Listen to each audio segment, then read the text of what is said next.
Early in March this year, we took a number of senior activists and members from our union to the Commonwealth Parliament.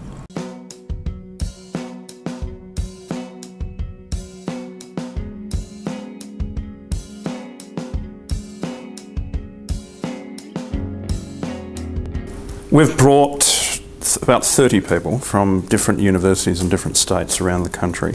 Look, normally if you're looking to influence a government budget, you would concentrate your lobbying the previous year, towards the end of the last year, because generally speaking the budgets are locked down other than some fine-tuning. In this particular case, however, because it was very clearly signalled both by the Treasurer and by Treasury that the budget would be reframed in light of the implications of the financial crisis, it's important for us to be here to try and provide some additional support for giving higher education the priority it needs to get. Overall, I think we talked to about 40 politicians.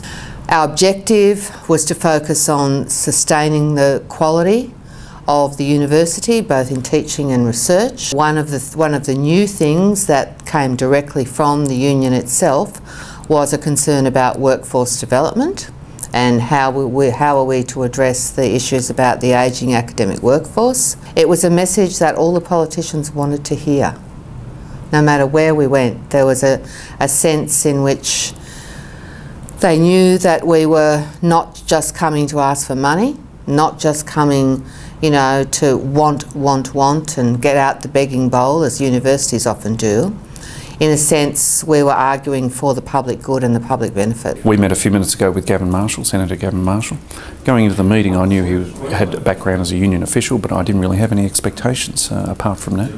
In the meeting, he was very receptive to what we said. He did listen. He did chime in at the key moments when we were trying to get our main messages across.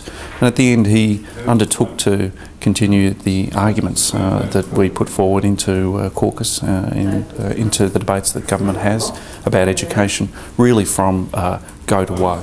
Most of the people we've spoken to have given us positive hearings. We've had some questions that have been a bit tricky to work through, but by and large, very positive engagement, and they're interested in hearing from us. And I think that's the thing that surprised me more. Politicians get people knocking on their doors every day and are constantly dealing with people lobbying them over various different things. I've been surprised how welcomed we've been, and they are keen and interested to hear from us. While we're in Canberra, we formally presented the petition, some 16,000 signatures. These petitions were collected by our members. Particularly important was the work done by the Queensland division. They actually collected more than a third of all of the petition signatures, and it was great because Kirsten Livermore, who is from the seat of Capricornia and from Queensland, thought that it was fantastic that her state had done so well collecting all the signatures, and gave a real fillip to the idea of, you know, this work really matters and it can actually make a difference. Well, I'm really looking forward to the meetings that I've got scheduled today with the MPs. The National Office has provided some really fantastic materials in terms of the lobbying kit that we've got to leave with the MPs and their staff.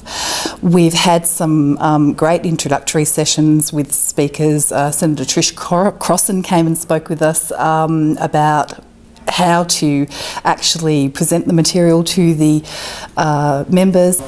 One of the interesting things coming here, you're not knowing what to expect, but what's surprised most of the politicians we've spoken to has been the notion of how casualised the workforce is. And the two issues are coming together. One is the sense in which, you know, around 50% of students are faced with casual teachers. That's a figure that shocks them.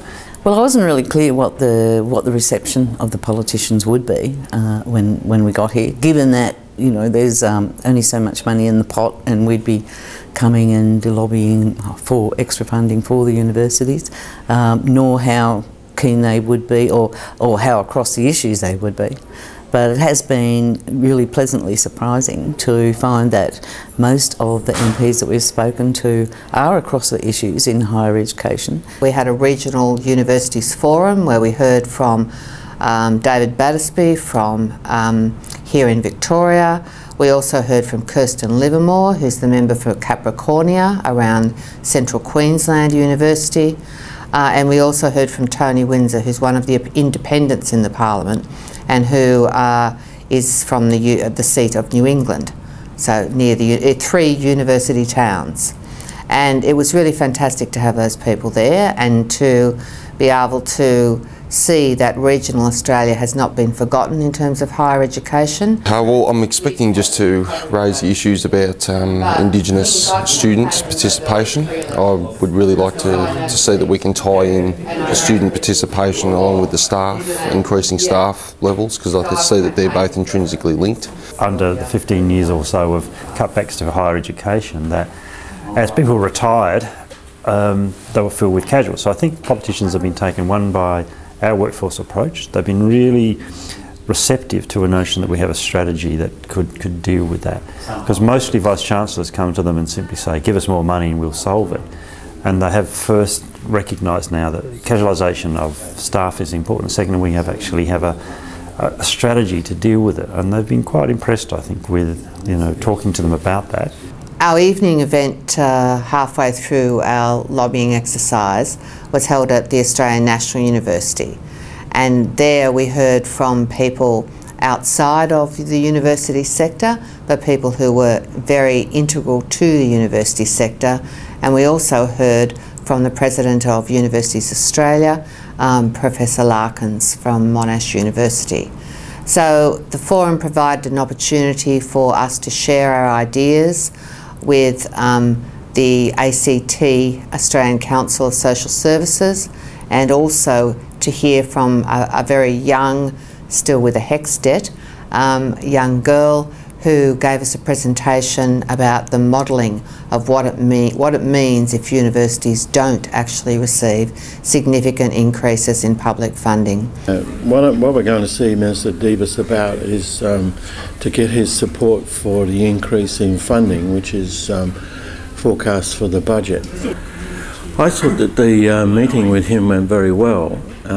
He listened for a while to tune in onto our main issue, and we had to say to him there were a number of issues, but to make it clear there were a number of issues, and he was most interested of all on the regional aspects, because that's part of his constituency, but he was also aware of issues relating to ageing of the workforce, those kinds of issues. So it was a good meeting. I was fairly cynical to begin with, actually. I didn't think they'd engage quite as much as they did, so that was a surprise.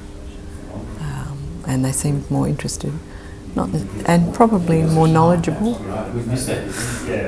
But yeah, I don't know whether that'll translate to anything, but they did seem interested, enthusiastic, they wanted to know details, wanted to engage, they didn't just listen politely. We were able to get a significant print coverage just early in the week, and we were also able to get on primetime radio and television. So for a small organisation like ourselves to be able to capture so much interest, I think represents the reason why it was so important for us to go to Canberra. It's something we'll need to do more of. I think as a union we need to be engaging more with our local politicians in our local electorate offices. I think it was, a really good exercise, and I think we should do it on a regular basis, perhaps not every year, but maybe over a 2 to 3 year cycle.